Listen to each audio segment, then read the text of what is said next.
Hey guys, we are indeed going to finish the miraculous journey of Edward Tulane. We have chapter 26, chapter 27, and then the Coda, which is kind of the wrap it up part. Chapter 26 has a picture of Edward on his shelf in Lucius Clark's shop with his new shelf mate. There you are, milady. Meet the rabbit doll, said Lucius. The doll mender walked away, turning out the lights one by one. In the gloom of the shop, Edward could see that the doll's head, like his, had been broken and repaired. Her face was, in fact, a web of cracks. She was wearing a baby bonnet. How do you do? She said in a high, thin voice. I am pleased to make your acquaintance. Hello, said Edward. Have you been here long? She asked. Months and months, said Edward. But I don't care. One place is the same as another to me. Oh, not for me, said the doll. I have lived 100 years, and in that time I have been in places that were heavenly and others that were horrid. After a time, you learn that each place is different, and you become a different doll in each place, too, quite different. 100 years? Said Edward. I am old. The doll mender confirmed this. He said as he was mending me that I am at least 100, at least 100 years old. Edward thought about everything that had happened to him in his short life. What kind of adventures would you have if you were in the world for a century? The old doll said, I wonder who will come for me this time. Someone will come. Someone always comes. Who will it be? I don't care if anyone comes for me, said Edward. But that's dreadful, said the old doll. There's no point in going on if you feel that way. No point at all. You must be filled with expectancy. You must be awash in hope. You must wonder who will love you, whom will love you next. I am done with being loved, Edward told her. I'm done with loving. It's too painful. Pish, said the old doll. Where is your courage? Somewhere else, I guess, said Edward. You disappoint me, she said. You disappoint me greatly. If you have no intention of loving or being loved, then the whole journey is pointless. You might as well leap from this shelf right now and let yourself shatter into a million pieces. Get it over with. Get it all over with now. I would leap if I was able, said Edward. Shall I push you? Said the old doll. No, thank you, Edward said to her. Not that you could, Edward muttered to himself. What's that? Nothing, said Edward. The dark in the doll shop was now complete. The old doll and Edward sat on their shelf and stared straight ahead. You disappoint me, said the old doll. Her words made Edward think of Pellegrina, of warthogs and princesses, of listening and love, of spells and curses. What if there was somebody waiting to love him? What if there was somebody whom he would love again? Was it possible? Edward felt his heart stir. No, he told his heart, not possible, not possible. In the morning, Lucius Clark came and unlocked the shop. Good morning, my darlings, he called out to them. Good morning, my lovelies. He pulled up the shades on the windows. He turned on the light over his tools. He switched the sign on the door to open.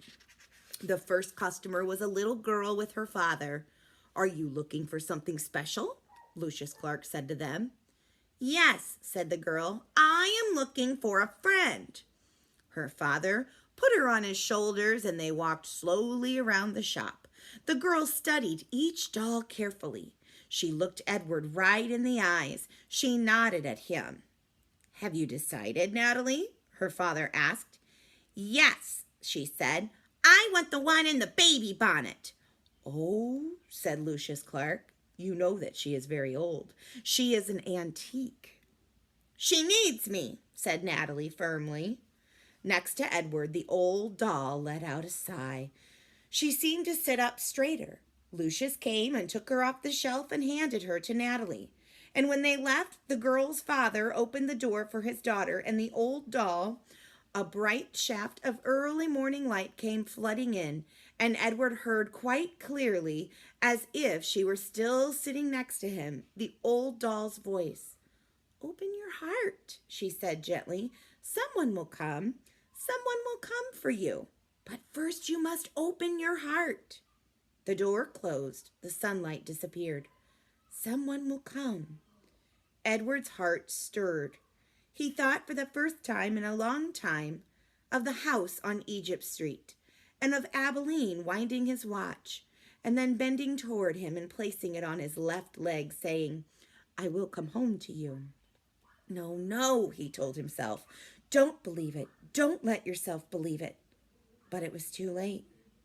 Someone will come for you. The China Rabbit's heart had begun again to open. And here, oh, that light was weird.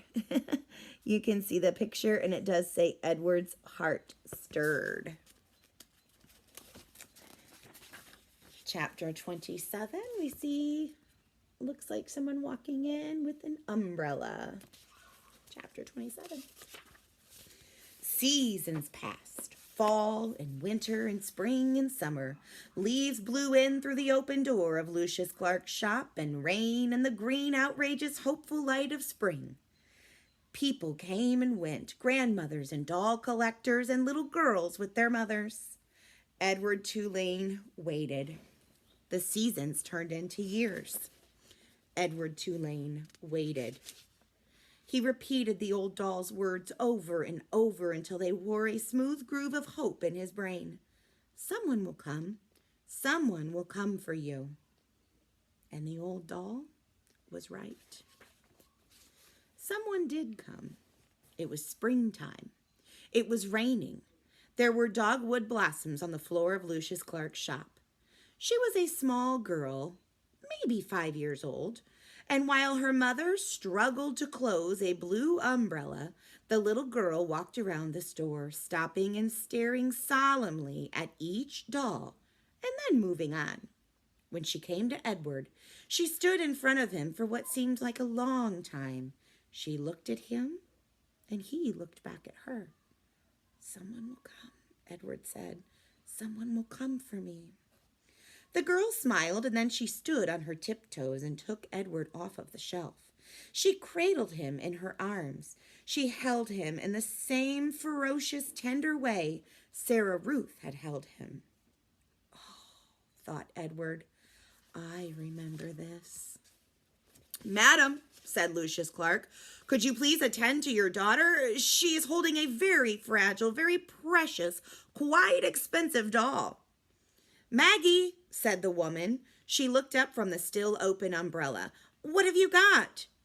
A rabbit, said Maggie. A what? Said the mother.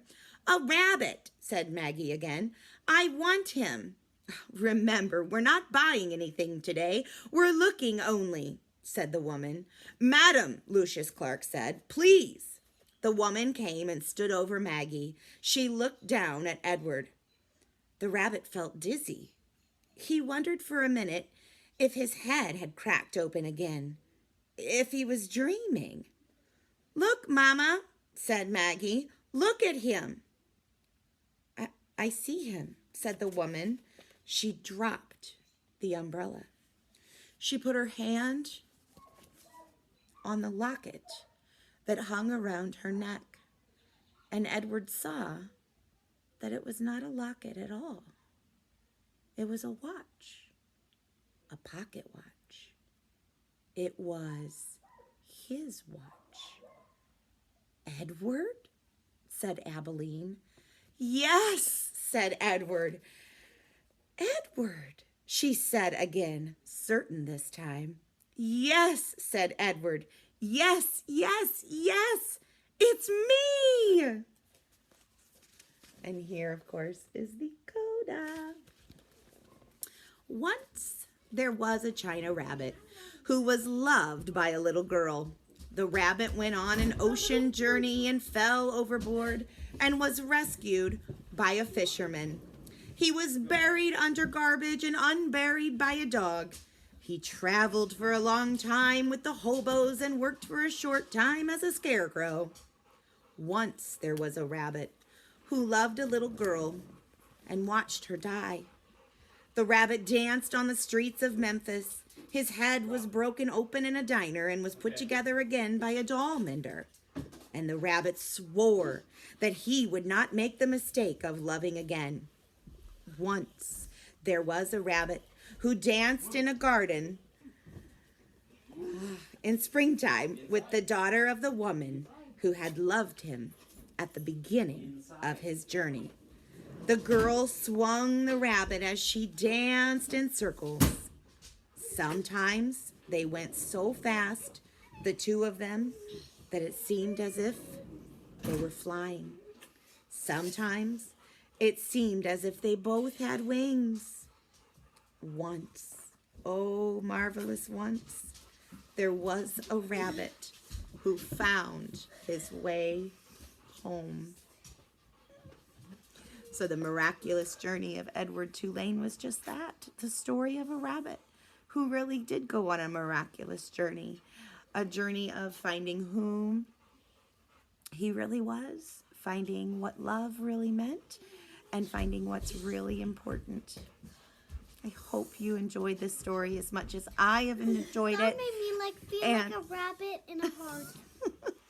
And as much as I have enjoyed reading this to you, I encourage you guys to keep reading all summer long. Pick up reading about that book. Yeah, pick up some more Kate DiCamillo books. I want to pretend Make I'm sure you reading. check your assignment on Google Classroom. This has been such a joy and such a pleasure. Okay?